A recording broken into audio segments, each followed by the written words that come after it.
Hi everyone, my name is Leese and I'm the Head of Business Development at KOJ Interiors. For those that are new to KOJI, we are the GCC's leading interior fit-out company. And I'm here to make sure that you choose the right fitted space for your new office, retail store or restaurant.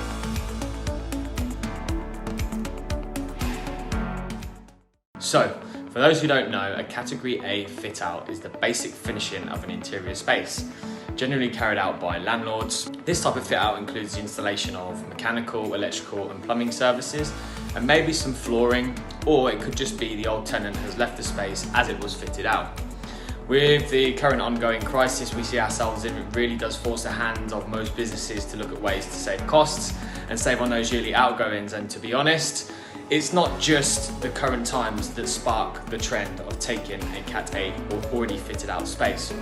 I get approached by landlords all the time asking me to fit out their shell and core space to Cat A as it's a more sellable product to businesses. If you're watching this and thinking that's me, don't panic, I'm just here to help you make the right choice. So let's start off with the most common. Well, yes it can be, but it all depends on how old the space is. And did the previous tenant have their fit out complete?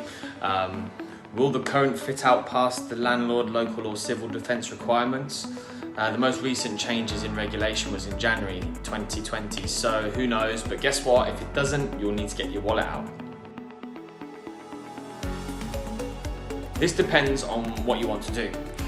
The only way this can be applicable is if you don't change the layout and you just give it a lick of paint, a few partitions, but they cannot be ceiling height. That will pass as a minor decor permit, which shouldn't take any longer than a week to obtain. Otherwise, if you want an office with meeting rooms to close all your potential clients in the future, it's exactly the same time it will take as an approval for a fully fitted out space.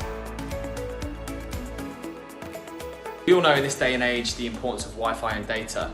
Do you want to have power or data through the floor box? If that's the case, does the space have a raised floor? The list can go on.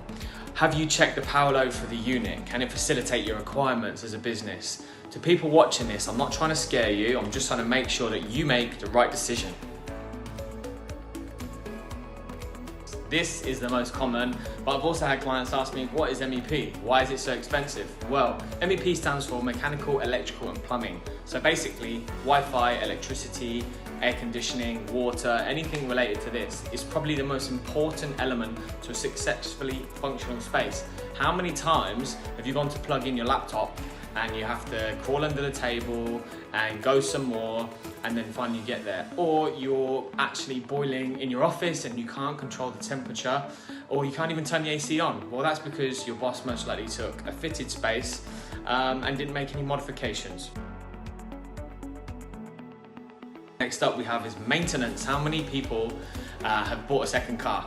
I have. When you buy one, you check how often it's been serviced, any major faults or accidents and so on. But yet, the amount of clients that I meet taking a fitted space and they don't know anything about the current services. On the occasion, with some old fitted out spaces, what's behind closed doors or ceilings isn't a discovery worth making. On the earlier days with KOJ, we fitted out a restaurant where there was a waste pipe hidden across the ceiling of a restaurant, directly across the seating area, and the designer then proposed an open ceiling. So little did we know what we were about to discover. These are of course our horror stories, but the reason I'm telling you this is to do your due diligence. Don't be afraid to poke your head above the ceiling, or better still, give me a call and one of my team will come and do it for you. So that's a wrap. That's my best advice on you choosing the best fitted out space. If you'd like to speak to me or one of my amazing team, please feel free to call me on the email or number below.